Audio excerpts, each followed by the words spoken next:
Well, hi everyone. Just a wee video.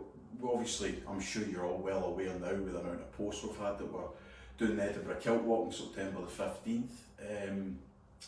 So we're doing it for the big three, or what we're calling the big three. That would be ACCORD Hospice, St Vincent's and Ardgowan. So what I wanted to do was, myself and Vic were going to do wee spotlights on the hospices, who we're raising money for, and give you a little idea of what they do and the importance of them in our communities. I'm in ACCORD today with Dave McFadden, who's what's your title, Dave? Fundraising and Communications Manager.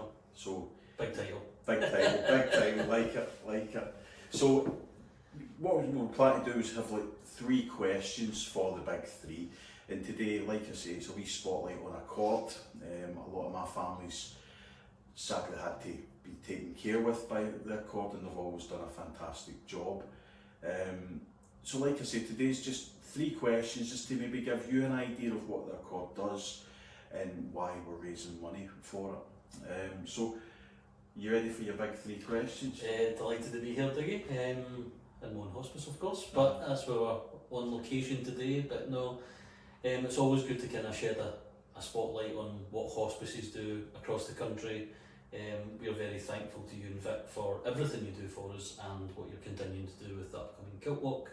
There's plenty of myths and fears about hospices, so it's actually good for us to get a chance to sit down and do these kind of things and talk about them, because they are really important parts of life. I think in the industry that I work in, obviously predominantly the funeral industry, there is a lot of people that don't know a lot of things about what settlements do and funeral directors do.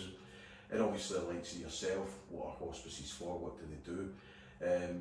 I might as well go straight into the first question, which Fire away. is probably one that before coming into this industry I kind of thought this, and I'm pretty sure many people do.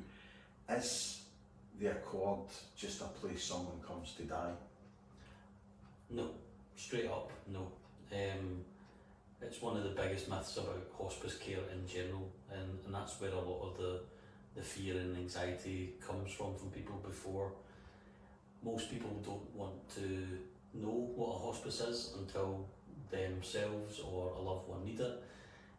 But a hospice certainly isn't just a place for people to die. Of course, that happens here, with all the love, care, compassion and respect that we can offer.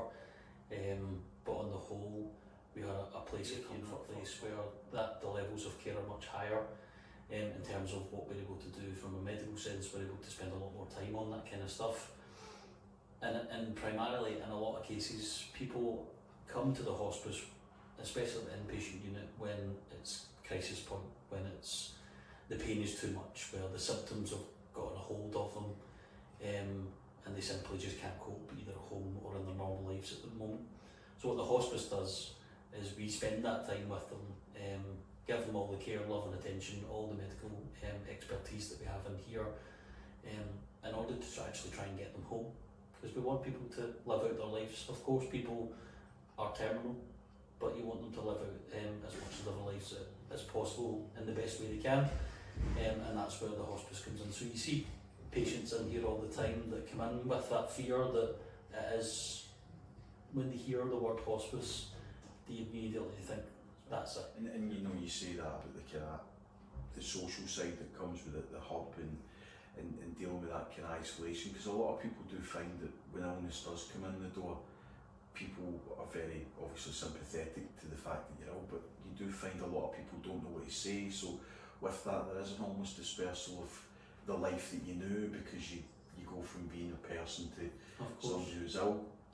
And that comes to another part of the hospice world, is bereavement support. So we've got an amazing patient and family support team here, and actually you can be grieving for someone before they've actually died as well, which the mind boggles sometimes, but that's how the mind works. But we've got an incredible team here that put on both one-to-one sessions and group sessions and all these different things, because not everyone interacts with say counselling in the same way. I don't think personally I could probably do one-to-one, but I think I would probably be better in a group, for instance, if that time ever comes. and again, the kind of social aspects of those kind of things, especially in group sessions and things like that as well.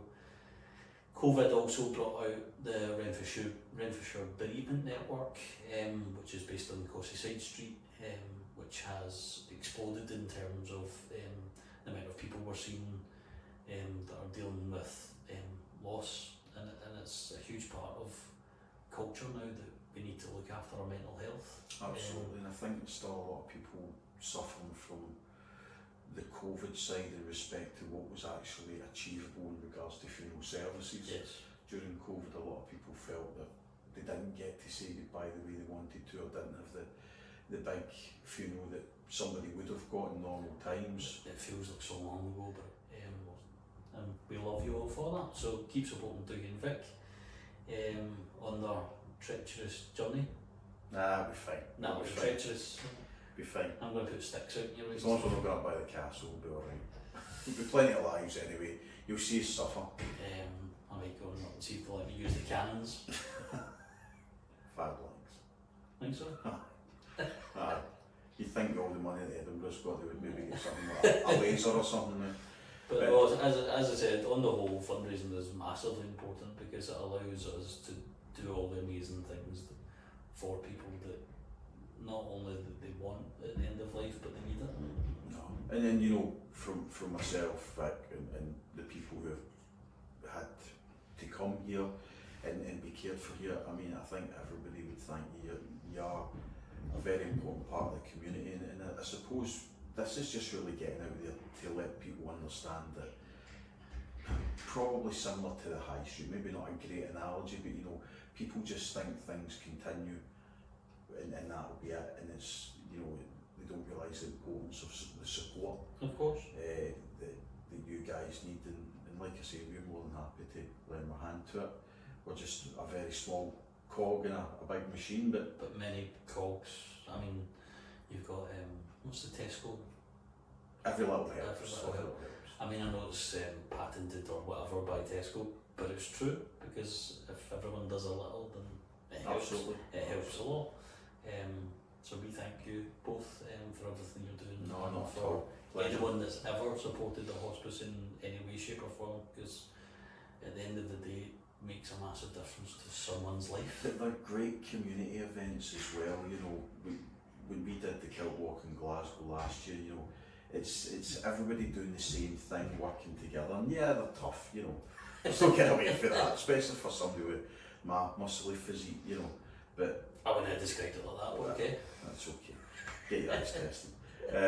But you know, it's a nice thing to be part of, and we did the firewalk here as well, and it's great, and you're always at these events, you're at every single event. So, no, as I say, thank you for speaking to us today, honestly.